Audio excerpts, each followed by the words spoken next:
Part है। 20 bulb का एक लॉट है, 20 बल्ब का एक लॉट है, उसमें 4 डिफेक्टिव बल्ब है। तो टोटल बल्ब कितने हैं? 20। डिफेक्टिव बल्ब कितने हैं? 4। गुड बल्ब कितने हैं? 16। डीबी का मतलब डिफेक्टिव बल्ब, जीबी का मतलब गुड बल्ब, ठीक है 16। पूछा जा रहा है कि बल्ब डिफेक्टिव हो, उसकी प्रोबेबिलिटी क्या होगी? सीधा सा आंसर है। डिफेक्टिव कितने हैं? 4। टोटल कितने हैं? 20। कट जाएगा 1/5। नेक्स्ट है, इसका सेकंड पार्ट है, सपोज दैट जो बल्ब निकाला गया है वो डिफेक्टिव नहीं है। समझना बात को, सेकंड पार्ट, फर्स्ट पार्ट था, सेकंड पार्ट। उसने एक बल्ब निकाला और बल्ब डिफेक्टिव नहीं था और उसने उसको अलग रख दिया। क्या करा उसने? उसको अलग रख दिया, रिप्लेस नहीं करा। तो अब टोटल बल्ब कितने मेरे पास? अब टोटल बल्ब है 19। गुड बल्ब कितने हैं? जो उसने बाहर बल्ब निकाला था वो अच्छा बल्ब था। कौन सा बल्ब था? और उसने रिप्लेस नहीं करा, तो अच्छा बल्ब निकल गया, बचे 15। डिफेक्टिव बल्ब कितने हैं अब? 4 के 4 हैं। तो उसने पूछा कि बल्ब डिफेक्टिव ना हो, नॉट डिफेक्टिव, इसकी प्रोबेबिलिटी क्या होगी? डिफेक्टिव नहीं होगा तो क्या होगा? गुड होगा। 15/90, दैट इज योर आंसर। ठीक है, क्वेश्चन नंबर 18 पहले इसे नोट कर लीजिए, फिर 18 देखते हैं। क्वेश्चन नंबर 18, एक बॉक्स है, उसमें 90 डिस्क है। डिस्क समझते हो? CD disc, like this. ऐसे 90 डिस्क है, उन पे नंबर लिखा है 1, 2 एंड सो ऑन, 90 तक ऐसे नंबर लिखे हुए हैं। ऐसे डिस्क है 90 तक। तो टोटल डिस्क कितनी हो गई? 90। टोटल 90 डिस्क है। अब कहता है कि 1 disc is drawn at random from the box. एक डिस्क को बाहर निकाला जा रहा है बॉक्स में से। प्रोबेबिलिटी फाइंड आउट करनी है कि ये 2 डिजिट का नंबर हो। तो पहला इवन है, हमारा इवेंट है 2 डिजिट नंबर, 2 डिजिट नंबर। अब सवाल ये उठता है 2 डिजिट के नंबर होते कौन कौन से हैं? वो 10 से स्टार्ट होते हैं और 90 तक जाते हैं। 2 डिजिट के नंबर कितने हैं? 10 to 90। 10 to 90 कितने नंबर होगा टोटल? 90 में से 10 माइनस करिए और 1 प्लस कर दीजिए। 90 में से 10 माइनस कर दीजिए, माइनस करने में 10 भी माइनस हो जाता है, इसलिए 1 प्लस कर देते हैं, तो टोटल हो जाएगा 81। तो 2 डिजिट नंबर 81 है हमारे पास। इवेंट 2 क्या पूछा इसने? इवेंट 2 पूछा है a perfect square number, a perfect square number. हमारे पास परफेक्ट स्क्वायर नंबर कौन से हैं? परफेक्ट स्क्वायर समझते हो?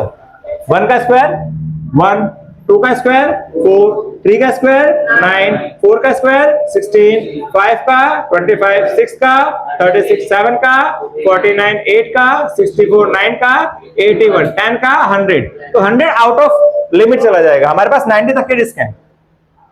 तो टोटल कार्ड्स कितने हो गए? टोटल डिस्क कितनी हो गई? 9। कितनी हो गई? 9। बात समझ आई? परफेक्ट स्क्वायर, इन्हें परफेक्ट स्क्वायर बोलते हैं। ये परफेक्ट स्क्वायर नंबर है, तो आपको परफेक्ट स्क्वायर नंबर लेने। E3 क्या बोला इसने? E3 बोला a number divisible by 5, a number divisible by 5। अब इसके लिए आपकी एक सीरीज बनेगी जो कि अरिथमेटिकल प्रोग्रेशन के अंदर चली जाती है। जैसे 5 से डिवाइड होने वाली सीरीज क्या है? 5, 10, 15, 20 डॉट डॉट डॉट 90। ये एक सीरीज बन गई। इसे देख के याद आ रहा होगा एपी? नहीं, तो यहां पे एपी का इस्तेमाल करना है। फर्स्ट टर्म क्या है? 5। कॉमन डिफरेंस कितना है? 5। लास्ट टर्म कितना है? 90। लास्ट टर्म का फॉर्मूला क्या था? a plus n minus 1 d, है ना? an कितना है? 90, a 5, n हमें फाइंड आउट करना है d 5, प्लस 5 है माइनस 5 होगा, यानी 85। 5 मल्टीप्लाई इधर आके क्या होगा? डिवाइड करेंगे इसे। 5 बन जा 5, 5 7 जा 35, माइनस 1 है प्लस 1 हो जाएगा, ये आ गया n। यानी कि एक नंबर जो 5 से डिवाइड होते हैं वो 18 नंबर है। अब आराम से प्रोबेबिलिटी निकालते हैं। पहली प्रोबेबिलिटी क्या निकलेगी? 2 डिजिट नंबर, तो ये हो जाएगा 81 अपॉन में 90, कैंसिल 9 से, 9/10, E2 अब परफेक्ट स्क्वायर नंबर 9 है, 9/90 इट मीन्स 1/10, E3 18, 18/90 1/5, राइट। ये आपके तीनों रिक्वायर्ड आंसर आ गए जो आपको चाहिए थे। बड़ा अच्छा सवाल है ये, ठीक है, note it down. Question number 19, a child has a die whose 6 faces show the letters as given below। देखते हैं क्वेश्चन नंबर 19 में क्या कहा गया है। एक डाई के 6 फेसेस होते हैं, तो उन पर लिख दिया गया है, क्या लिख दिया गया है देखो क्वेश्चन में। ये 6 फेसेस हैं, इन पे लिखा गया A B C D E and again A। तो टोटल फेसेस कितने हैं? 6, है ना। हमें निकालना क्या है? हमें निकालना है कि अगर डाई को फेंका जाता है तो प्रोबेबिलिटी क्या होगी? प्रोबेबिलिटी क्या होगी ए के प्राप्त होने की? गेटिंग ए आए उसकी प्रोबेबिलिटी क्या होगी? ए कितने हैं? 2 टोटल कितने हैं? 6। इसका सिंपलेस्ट फॉर्म हो जाएगा 1/3। तो 3 में से एक चांसेस है ए के पास आने की, और डी के आने के चांसेस कितने हैं? डी है 1, 1/6। That's it. 19 क्वेश्चन था। क्वेश्चन नंबर 20 देखते हैं। बड़ा ही प्यारा क्वेश्चन है 20। एक रेक्टेंगल पार्ट दिया गया है, इसमें एक सर्कुलर पार्ट दिया गया है। एक रेक्टेंगुलर पार्ट दिया गया है और एक सर्कुलर पार्ट दिया गया है। रेक्टेंगुलर रीजन का बताया गया है कि इसकी जो लेंथ है वो 3 मीटर है और ब्रेड्थ 2 मीटर है। जो अंदर सर्कल है इसका डायामीटर 1 मीटर का है। तो हमें क्या फाइंड आउट करना है कि suppose you drop a die, आप एक डाई डाल रहे, फेंक रहे हो, और वो जो डाई है सर्कल के अंदर गिरे, इसकी प्रोबेबिलिटी क्या होगी? हमें फाइंड आउट करना है कि एक डाई थ्रो कर रहे हैं हम लोग, वो डाई इस एरिया में इसमें गिरे, इसकी प्रोबेबिलिटी क्या होगी? बड़ा ही प्यारा क्वेश्चन है। कोई आइडिया दे सकता है मुझे कैसे होगा? एरिया निकालेंगे किसका? किसका? रेक्टेंगल का एरिया कैसे निकलता है? L into B। Very good. फिर क्या होगा? सर्कल का एरिया निकालेंगे। अब सर्कल का एरिया क्यों निकाल रहे हैं? बिल्कुल सही, बिल्कुल सही, राइट, बिल्कुल ठीक दिमाग लगाया आप लोगों ने।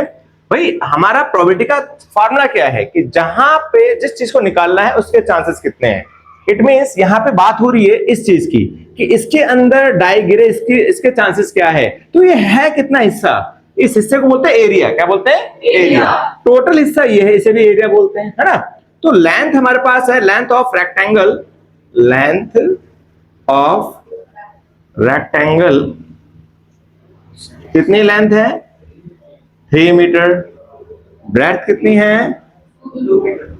2 मीटर। एरिया क्या हो जाएगा? L into B, 3 into 2, 6 square metre. 6 square metre, right. Next है सर्कल। सर्कल की बात करते हैं। डायमीटर ऑफ सर्कल कितना है? डायमीटर ऑफ सर्कल कितना बच्चा लोग? 1 मीटर। रेडियस कितना हो जाएगा? 1/2। कितना हो जाएगा? 1/2 यानी 0.5, 1/2। अब हमें निकालना था एरिया इसका भी। क्या निकालना था? Area, which is equal to pi r square, which is equal to pi r square. Pi होता है 22/7, आर है 1/2। ठीक है, पाई की वैल्यू तब रखते हैं जब गिवन होता है। आपको गिवन होगा कि भाई पाई की वैल्यू रखनी है कि नहीं रखनी है। नहीं रखनी है तो पाई को पाई रहने दीजिए, पाई में भी आप आंसर ला सकते हैं। फिलहाल हम रख के चल रहे हैं। 22 या 28 स्क्वायर मीटर, 22/28 स्क्वायर मीटर। मुझे प्रॉपर्टी किसकी निकालनी थी? सर्कल की। किसकी निकालनी थी? तो सर्कल का जो एरिया है वो ऊपर रहेगा और जो रेक्टेंगल का एरिया है वो नीचे रहेगा। नीचे वाला ऊपर जाएगा तो क्या होगा? रेसिप्रोकल 6/1 का 1/6, इसे काट दीजिए, आंसर आ गया 11/84। That is your answer. बड़ा ही प्यारा क्वेश्चन है, बहुत प्यारा क्वेश्चन है। ठीक है, एक बार फिर से देख लेते हैं क्या था इसमें। एक रेक्टेंगुलर रीजन था हमारे पास, क्षेत्र था, एक भाग था रेक्टेंगुलर, उसमें एक सर्कुलर एरिया था। अब एक डाई थ्रो की जा रही है, वो डाई इसके अंदर है, इसकी प्रोबेबिलिटी क्या होगी? ऑब्वियसली हमें पता है कि एरिया प्रोबेबिलिटी कैसे निकलती है, जिसकी प्रोबेबिलिटी निकालने उसके चांसेस कितने हैं। तो यहां पे गिरने के चांसेस कितने हैं? अब यहां पे क्या, ये एक पार्ट है, रीजन है, तो इसका हमें एरिया निकालना पड़ेगा। इसका एरिया होता है पाई आर स्क्वायर। हमें दिया गया था डायामीटर, डायामीटर से हमने निकाल लिया रेडियस, रेडियस के बाद निकाल दिया एरिया, ये आ गया आपके पास एरिया। सेम पूरे रीजन का एरिया निकाल लिया हमने, वो आ गया 6 स्क्वायर मीटर। फाइंड आउट करना था कि भाई सर्कल का, तो सर्कल का एरिया ऊपर रखा, रेक्टेंगल का नीचे रखा, ये ऊपर जाके पलट जाएगा। इसे सॉल्व किया, आपका आ गया 11/84। That is your answer. Okay, note it down. Question number 21, इसमें क्या कहा गया है कि आपके पास एक लॉट है पेन का, जिसमें 144 पेन्स हैं। कितने पेन है? 144। और कहा जा रहा है 20 या डिफेक्टिव। 20 कैसे हैं? डिफेक्टिव यानी खराब हैं, बाकी अच्छे हैं। टोटल पेन कितने हैं लॉट में? टोटल पेन जो है वो है 144। और डिफेक्टिव पेन कितने हैं? डीपी का मतलब डिफेक्टिव पेन कितने हैं? 20। जीपी का मतलब गुड पेन कितने हैं? 124। 144 में से 20 हटा दो, 144 में से 20 हटा दो, 124 आपके पास गुड पेन है। अब क्या कहा जाता है कि नूरी जाती है पेन खरीदने। ठीक है, वो पेन तब खरीदेगी जब पेन अच्छा होगा, अदरवाइज पेन नहीं खरीदेगी अगर पेन डिफेक्टिव हुआ। शॉपकीपर ने उसे कहा कि भाई एक पेन निकालो। शॉपकीपर ने एक पेन निकाला और उसको दे दिया। शॉपकीपर ने एक पेन निकाला और उसको दे दिया। बताओ कि वो पेन खरीदेगी, है ना? अच्छा क्वेश्चन है। वो पेन कब खरीदेगी? तो अच्छे पेन के खरीदने के चांसेस कितने हैं? तो probability she will buy a pen, वो एक पेन खरीदेगी, इसके चांसेस कितने हैं? 124 अपॉन में 144, यानी 124 चांसेस हैं कि वो पेन खरीद सकती है। दूसरा पूछा इसने, she will not buy a pen, pen नहीं खरीदेगी, इसके चांसेस कितने हैं? ऑब्वियसली 20 केसेस ऐसे हैं जिसमें जो खराब पेन है, यानी 20 चांसेस ऐसे हैं जो नहीं खरीदेगी। वो कितने में से? 144 में से। तो आंसर आ गया 20/144। That is your answer. Clear? चलिए नोट करिए, नेक्स्ट क्वेश्चन देखते हैं। अगर आपको शॉर्ट फॉर्म करना है, इसे आप सिंपलेस्ट फॉर्म बना देना। राइट, बना ही देते हैं सिंपलेस्ट फॉर्म। क्या बनेगा इसका सिंपलेस्ट फॉर्म? 2 6 जा 4, 2 2 जा 4, 2 7 जा 4, 2 2 जा 4, 2 3 जा 6, या 31/36। सिंपलेस्ट फॉर्म बना दीजिए, बेटर रहेगा। इसका बनाते हैं 2 1 जा 2, 2 7 जा 2 5 जा 36, 5/36। ठीक है भाई, सिंपलेस्ट फॉर्म बना दीजिए जहां बनता है। चलिए नोट इट अप। 22वां क्वेश्चन बड़ा अच्छा क्वेश्चन है। करना कैसे, जिसका बेस बताऊंगा, उस बेस पे कई क्वेश्चंस एग्जाम में पूछे जाते हैं, तो बेस को जरा ध्यान से समझना। कहता है कि जब दो डाई एक साथ फेंकी जाती हैं, ऐसे क्वेश्चन पे बहुत सारे क्वेश्चन बनते हैं, तो मैं आपको समझा देता हूं करना क्या होता है। पहले बेस समझ लेंगे, आप कोई भी क्वेश्चन आएगा कर लेंगे। जब भी दो डाई फेंकते हैं, या एक डाई को 3 बार फेंका जाए, या एक कॉइन को 3 बार फेंका जाए, तो एक नंबर का क्वेश्चन पूछ लेता है कि भाई उसमें आउटकम्स कितने आएंगे, उसके आउटकम्स कितने आएंगे। तो किसी भी चीज को थ्रो किया जा रहा है और उसके आउटकम्स कितने आएंगे, एक नंबर में क्वेश्चन पूछा जाता है, तो इसका आंसर कैसे फाइंड आउट करना है, आई टेल यू। तो सबसे पहले देखिए, जैसे डाई हम फेंक रहे हैं, तो डाई में एक डाई को एक थ्रो में कितने आउटकम्स बनते हैं? 6 आउटकम्स बनते हैं। तो आप बेस को क्या बनाएंगे कि फर्स्ट थ्रो में कितने आउटकम्स आ रहे हैं, फर्स्ट थ्रो में कितने आउटकम्स आ रहे हैं, और कितनी बार थ्रो किया गया है, नंबर ऑफ टाइम्स कितनी बार थ्रो किया गया है। बेस में क्या आएगा? बेस में क्या आएगा? फर्स्ट थ्रो में कितने चांसेस हैं, और पावर में कितना आएगा? कितनी बार थ्रो किया जा रहा है, कितनी बार थ्रो किया जा रहा है। जैसे एक कॉइन की बात करते हैं, एक कॉइन को अगर एक बार थ्रो करो तो कितने चांसेस आएंगे? 2। तो बेस क्या बनेगा? 2। मान लो मैंने 3 बार थ्रो किया, कितनी बार थ्रो किया? 3 बार। तो उसके आउटकम्स कितने निकलेंगे? 2 इंटू 2 इंटू 2 यानी 8। कितने निकलेंगे? 8। पहली चीज, डाई को अगर हम थ्रो करते हैं तो डाई के फर्स्ट थ्रो में कितने केस आते हैं? 6। बेस क्या बन जाएगा? 6। कितनी बार थ्रो किया गया? 2 बार। पावर क्या बन जाएगी? 2। क्या आंसर आ जाएगा? 36। और अगर 3 बार थ्रो करते हैं तो 6 इंटू 6 इंटू 6, 216। 216। ठीक है भाई, 216। तो ये आउटकम निकालने का तरीका है। सेम ऐसे अगर एक कॉइन को 4 बार थ्रो करें, कितनी बार थ्रो करें? तो बताइए फटाफट आउटकम्स क्या बनेंगे? Very good, 16। कितने बनेंगे? 16।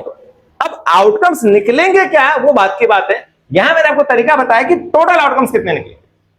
तो अभी जो क्वेश्चन है हमारा, डाई को 2 बार थ्रो किया जा रहा है, तो हमें पता लगे 36 आउटकम्स बनेंगे।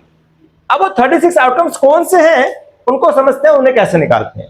तो उनको निकालने के लिए क्या करना है, आपको काउंटिंग लिखनी है। 1 2 3 4 5 6। 1 2 3 4 5 6 लिख दिया, ऐसे लिख, ठीक है। हाँ, 2 डाई फेंकी गई। कितनी डाई फेंकी गई हैं? 2 डाई फेंकी गई। 2 डाइयों का है बेटा, क्वेश्चन में 2 डाई का है, ध्यान से पढ़ो, ठीक है। तो अब 2 डाई को जब मैंने फेंका तो आउटकम्स क्या क्या निकलेंगे देखते हैं। हो सकता है फर्स्ट थ्रो में 1 आए और सेकंड थ्रो में 1 आए, है ना। मैं अगर एक डाई को 2 बार फेंक रहा हूं, 2 डाई एक बार फेंक रहा हूं, हो सकता है 1 1 आए दोनों पे। या हो सकता है पहले पे 1 दूसरे पे 2 आए, 1 और 3 आए, 1 और 4 आए, 1 और 5 आए, 1 और 6 आए। ये आउटकम्स बन सकते हैं। हमें चांसेस की बात कर रहे हैं। क्या बात कर रहे हैं? चांसेस। हो सकता है अगर 2 आए तो 2 के साथ 1, 2 के साथ 2, 2 के साथ 3, 2 के साथ 4, 2 के साथ 5, 2 के साथ 6। अगर 3 आए, 3 1, 3 2, 3 3, 3 4, 3 5, 3 6। अगर 4 आए तो 4 के साथ एक केस बन सकते हैं। बस गिनती ढंग से लिख लेनी है, गिनती तो आपको आती होगी। ऐसा कोई जिसको गिनती नहीं आती 10th क्लास में है क्या? अगर है तो भाई गिनती सीख लेना, ठीक है। तो ये हो गए कितने आउटकम से, काउंट कर ले एक बार। 6 ये 6 6 6 6 6 6 6। टोटल आउटकम्स कितने हो गए? टोटल आउटकम्स हो गए आपके 36। और अभी मैंने बताया था आउटकम्स निकालते कैसे हैं। फर्स्ट रो में जो बेस आ रहा है, बेस को रखना है फर्स्ट रो के आउटकम्स। फर्स्ट रो में 6 आते हैं, 6 को बेस बना दिया। कितनी बार फेंका जा रहा है? 2 बार, पावर 2 बना दिया। 6 इंटू 6 36। तो ये 36 आउटकम्स हैं। अब इसमें कुछ भी पूछ सकता है वो आपसे, कुछ भी क्वेश्चन पूछ सकता है। जैसे देखते हैं हमारा जो क्वेश्चन नंबर है 22। देखिए बुक के अंदर क्या दिया हुआ है। इसने दिया है कि मुझे एक स्टूडेंट है, वो आर्ग्यूज करता है there are 11 possible outcomes, 2 3 4 5 6 8 9 10 11 and 12, therefore each of them has a probability 1 by 11. Do you agree with this argument? Justify your answer. कह रहा सबकी प्रोबेबिलिटी, कह रहा 11 आउटकम्स आएंगे। 11 आउटकम्स तो है भी नहीं। कितने आउटकम्स हैं? कितने आउटकम्स हैं? 36। अच्छा पहले वन पार्ट देखते हैं, पहला वाला पार्ट देखते हैं। पहले पहला पार्ट देखते हैं फिर दूसरा पार्ट देखेंगे। पहले पार्ट में क्या कहा है कि इवेंट सम ऑन 2 डाइज। ये 2 डाइयां हैं, इनका सम बताना है। सम आना चाहिए 2, सम आना चाहिए 2। तो इस डाई के ऊपर जो नंबर आ रहे हैं इनका सम कितना है? 2। क्या ऐसा कोई और है जहां पे 2 सम आ रहा हो? नहीं आ रहा। तो सम ऑफ 2 कितने चांसेस हैं? 1। टोटल चांसेस कितने हैं? हो गया आंसर 1 बाय 36, राइट। अगला कहता है सम ऑफ 3। ये बोला है ना, सम ऑफ 3 पूछा है ना। देखो टेबल पे सम ऑफ 3 पूछा हुआ है। 3 कितने पे आ रहा है? एक ये रहा और एक ये रहा। कितने केसेस है? 2। क्या बन जाएगा? 2 बाय 36। अगला पूछा है सम ऑफ 4। 4 कितने पे आ रहा है? देखिए 1 2 3, इनको प्लस करेंगे 4 है ना। तो तो क्या बन जाएगा 3/36। ऐसे सो ऑन हो जाएगा, बाकी हो जाएंगे। तो एक तरीका तो ये गया है ना। अब इसी से रिलेटेड एक बार 24वां क्वेश्चन है, देखिए तो एक बार 24 क्वेश्चन, इसी का सेकंड पार्ट अभी देख लेते हैं, पहले 24वां देख लीजिए। कहता है एक डाई को 2 बार फेंका गया, तो यही सेम आउटकम्स बनेंगे, 2 बार फेंका गया यही आउटकम्स बनेंगे। कहता है कि 5 will come up either time, यानी 5 आना चाहिए, क्या आना चाहिए? 5 will not come, sorry 5 will not come up either time, 5 ना आए, 5 ना आए। 5 वाले हटा दो भाई, 5 वाले हटा दो, ये सारे 5 वाले केसेस हैं, हटा दो, इजी हो जाता समझना। कितने बचे? 36 में से हटा दो 1 2 3 4 5 6 7 8 9 10 11, 11 हटा दो। 36 में से 11 हटा दो। क्वेश्चन में 24 की बात कर रहे हैं हम लोग। इवेंट 1 जो पूछा गया कि 5 ना आए, इवन नाम दे दिया मैंने उसे। कितने बन रहे? 25, 25 अपॉन में 36, दैट्स योर आंसर। इसका सिंपलेस्ट फॉर्म बनेगा नहीं। पहला पार्ट समझ आया? 5 ना आए, 5 वालों हटा दो, 1 2 3 4 5 6 7 8 9 10 11, 11 में 5 आ रहा है, हटा दो। बाकी जो बचे उसमें कहीं 5 नहीं है, उनमें कहीं 5 नहीं है, तो 25 केस ऐसे हैं जहां पे 5 नहीं आ रहे हैं, तो बन गया 25/36। अब अगला क्वेश्चन बोला इसने 5 एटलीस्ट एक बार आए। एटलीस्ट का मतलब होता है एक बार भी काउंट करना है, 2 बार भी काउंट करना है, एक बार वाला भी काउंट करना है और 2 वाला भी काउंट करना है। एटलीस्ट का मतलब ये होता है। तो ये रहा एटलीस्ट वाले, सारे एटलीस्ट वाले कितने टोटल? 11, बन जाएगा 11/36। बात समझ आई? ऐसे क्वेश्चन आपको कुछ भी दे सकता है, पहले आपको टेबल बना लेनी है, जो भी क्वेश्चन देगा इजीली सॉल्व हो जाएगा। ठीक है, समझ आ गई बात? अब कहता है कि उसकी प्रोबेबिलिटी निकालो जब डबलेट आ रहे हो। डबलेट की प्रोबेबिलिटी क्या होगी? डबलेट समझते हो? जब नंबर डबल हो, बताओ फटाफट जल्दी फास्ट। 6/36 ये रहे ना डबलेट यार। 1 2 3 4 5 6 केसेस ऐसे हैं जहां पे डबलेट आ रहे हैं, तो प्रोबेबिलिटी क्या हो जाएगी? 6/36, राइट। ऐसे पूछ सकता है कि ऐसे नंबर्स फाइंड आउट करिए, मतलब उसकी प्रोबेबिलिटी बताइए जिनका सम इवन हो, जिनका सम इवन हो। तो सम इवन वाले कौन से आएंगे? 2 4 6 8 10 12, 12 से ऊपर नहीं जा सकता, 12 से ऊपर नहीं जा सकता। तो ढूंढ लो 2 वाले कौन से हैं? ये रहा। 4 वाले कौन से? ये रहा। 6 वाले कौन से हैं? ये रहा। 8 वाले कौन से? ये रहा। और 10 वाले कौन से? ये रहा। 12 वाले कौन सा? ये एक अकेला है। गिन लो कितने? 36 में से आधे होंगे इवन वाले, आधे होंगे ऑड वाले, यानी 18 बनेंगे, है ना। 18/36। तो क्वेश्चन कैसे भी दे सकता है, बस आपको टेबल समझ आनी चाहिए। अच्छा, इसका सेकंड पार्ट था क्या? ओके, पार्ट सेकंड देखिए ध्यान से। कहता है एक स्टूडेंट आर्ग्यू करता है अगर यहाँ पे 11 पॉसिबल आउटकम्स हो, जैसे ऊपर दिया गया है 2 3 4 5 6 7 8 9 10 11 12, 11 पॉसिबल आउटकम्स है, और सबकी अगर हम प्रोबेबिलिटी निकालते हैं तो कह रहा है 1/11 आएगा। क्या सबका आंसर 1/11 आ रहा है? पहले का आया 1/36, दूसरे का आया 2/36, तीसरे का आया 3/36। इसका सिंपलेस्ट फॉर्म बनेगा नहीं, इसका बनाएंगे भी तो 1/18 बनेगा, इसका सिंपलेस्ट फॉर्म 1/12 बनेगा, सब अलग अलग आ रहे हैं। तो क्या इसका आर्ग्यूमेंट ठीक है? नो, ये आर्ग्यूमेंट सही नहीं है, तो उसमें आंसर लिखना है नो। ठीक है, चलिए नोट करिए। नेक्स्ट क्वेश्चन देखते हैं, क्वेश्चन नंबर 23। इसमें क्या है, एक गेम है consisting of tossing a 1 rupee coin 3 times and noting its outcomes each time. क्या कह रहा है? एक सिक्के को 3 बार उछाला जा रहा है और उसके आउटकम्स को नोट किया जा रहा है। मैंने अभी समझाया आपको कि किसी भी चीज को थ्रो किया जाता है 1 टाइम 2 टाइम 3 टाइम 4 टाइम, उसके आउटकम्स निकालना बड़ा आसान है। क्या तरीका बताया मैंने? जितनी बार थ्रो कर रहे हैं, पहले देखिए फर्स्ट थ्रो में कितने आउटकम्स आ रहे हैं। एक कॉइन को फर्स्ट टाइम थ्रो करेंगे तो कितने आउटकम्स बनेंगे? 2। कितनी बार थ्रो किया जाता है? 3 टाइम्स, तो टोटल आउटकम्स के बनेंगे 8।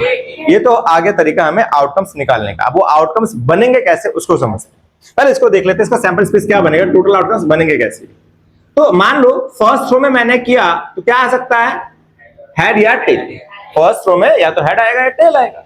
ये फर्स्ट थ्रो हो गई। कौन सी थ्रो हो गई? First throw. अब बात करते हैं सेकंड थ्रो। हम पॉसिबल आउटकम्स की बात कर रहे हैं। किसकी बात कर रहे हैं? पॉसिबल आउटकम्स क्या क्या हो सकता है उसकी बात कर रहे हैं। तो मान लो अगर हेड आया, तो सेकंड थ्रो में अगर मैं थ्रो करूंगा तो क्या क्या हो सकता है? या तो हेड हो सकता है या टेल हो सकता है फर्स्ट थ्रो में। सेकंड थ्रो में रुकने को फर्स्ट रो में हेड या टेल हो सकता है, सेम ऐसी सेकंड रो में अगर टेल आ गया तो टेल के साथ क्या हो सकता है, हेड या टेल। बात समझना मैं क्या कहना चाह रहा हूं कि भाई मैंने फर्स्ट रो किया, हेड और टेल आ गया, मान लो हेड आ गया, मान लो हेड आ गया, ठीक है। तो हेड के साथ जब मैं सेकंड थ्रो करूंगा तो या तो हेड हो सकता है या टेल हो सकता है, दो चांसेस है। और अगर टेल आ गया तो भी हेड या टेल आ सकता है, ये सेकंड थ्रो में आ गया। थर्ड थ्रो की बात करते हैं, सेम केस, अगर हेड आया होगा तो हेड के साथ हेड या टेल, और टेल आया होगा तो हेड या टेल, सेम केस ये करना है आपको, ठीक है। सेम केस सबके साथ कर देना है। अब सैंपल स्पेस तो पॉसिबल आउटकम्स क्या बनेंगे इसको समझते हैं जरा। पॉसिबल आउटकम्स देखिए क्या क्या बनता है। हेड पहला आउटकम्स ये बना, हेड, ये पहला आउटकम्स हो गया, तीनों हेड हो सकते हैं। दूसरा हेड टेल हो गया, दो आउटकम्स। तीसरे पे आ जाओ, हेड टेल हेड। अगला नेक्स्ट हेड टेल है ना। ओके, नेक्स्ट कौन बताएगा अगला क्या आउटकम्स हो सकते हैं। टेल हेड, जो हो रहा है उसे काटते जाओ, टेल हेड है ना। नेक्स्ट टेल हेड, बड़ा आसान तरीका है ना। अगले में इसमें आ जाओ, यहां से यहां आएंगे, टेल हेड। अगला क्या बनेगा, टेल। ये आउटकम्स हो गया, हो गए।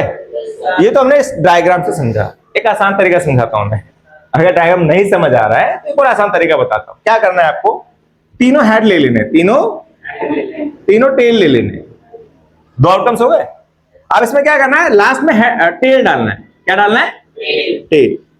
ये टेल रखा, अब टेल को खिसकाते हुए जाओ, अब कहां पे आ जाएगा, ये बीच में। अब कहां पे आ जाएगा, अब कहां जाएगा, कहीं नहीं, खत्म। सेम यहां पे क्या डाल दो, हेड, क्या डाल दो, फिर क्या करोगे, खिसकाओगे, क्या बनेगा, कितने आउटकम्स बन गए, 6। अबे 8 आउटकम्स भाई, कितने बन गए। तो एक तरीका ये है, एक तरीका ये है। कौन सा पसंद आया, पहले वाला। ये नहीं पसंद आया भाई, शॉर्टकट है यार। अच्छा, आप लोगों को सही है, अच्छा है। जिसको जो समझ आया वैसे कर देगा, ये समझ आया ये कर लो, ये वाला ये समझ आया। जिसको शॉर्टकट करना है वो शॉर्टकट करेगा, जिसको अच्छी तरह से करना है उसको अच्छी तरह से कर लेगा। बात एक ही, आउटकम्स दोनों के सेम आने। अब आगे बढ़ते हैं, क्या कहता है क्वेश्चन। तो ये जरूरी नहीं कि एग्जाम में जो क्वेश्चन दिया है वही आएगा। ये जो मैं बता रहा हूं ना तरीका, ये तरीका जब आपको आ जाएगा ना तो कोई भी क्वेश्चन आए घुमा फिरा के आप आराम से आंसर दे पाओगे, ठीक है। तो इसने बोला कि वो जीतता है अगर तीनों हेड या तीनों टेल्स आते हैं। कब जीतेगा, तीनों हेड आए या तीनों टेल आए। तीनों हेड और तीनों टेल के चांसेस कितने हैं, 2। कितने चांसेस हैं, 2, ठीक है। बात कहता है और हार जाएगा अगर ये नहीं आता है तो, हार जाएगा अगर नहीं आता है तो मुझे प्रोबेबिलिटी निकालनी है हारने की, लूज कर जाए, लूज द गेम। अच्छा पहले लिख लेते हैं जीतेगा कब, विन द गेम। उसके चांसेस कितने हैं, 2। लूज द गेम, उसके चांसेस कितने हैं, 6, है ना। ये जीतने के चांसेस है, हारने के चांसेस है। प्रोबेबिलिटी निकालने, लूज द गेम। कितने चांसेस होंगे, प्रोबेबिलिटी क्या हो जाएगा, 6/8 मींस 3/4। 2 3 जा 6, 2 4 जा 8, 3/4। यानी 4 में से 3 चांसेस उसके पास हारने के, 1 चांसेस जीतने। क्लियर। अच्छा, एग्जाम में कैसे पूछ सकता है, एग्जाम में पूछ सकता है कि भाई हनीफ और इसको ना छोड़कर एक कहता है कि एक कॉइन को 3 बार थ्रो किया गया, एक कॉइन को 3 बार थ्रो किया गया। अब बताओ प्रोबेबिलिटी कि एटलीस्ट 2 हेड्स आए, एटलीस्ट 2 हेड्स आए तो प्रोबेबिलिटी बताओ। अब बताओ एटलीस्ट 2 हेड्स की प्रोबेबिलिटी क्या होगी, फटाफट। एटलीस्ट 2 हेड्स आए, कम से कम 2 हेड आए, 3/8 आपका आंसर है। ओके, और 3/8 आपका भी आंसर है। और कोई, अब मैं बता देता हूं, गलत आंसर है आपका, 4/8 ये भी गलत आंसर है, 2/8 ये भी गलत आंसर है। समझ लेते हैं, कोई बात नहीं। पहली बार नया क्वेश्चन आया एटलीस्ट का, तो समझने में थोड़ी दिक्कत आती है। पहले तो एटलीस्ट का मीनिंग समझिए।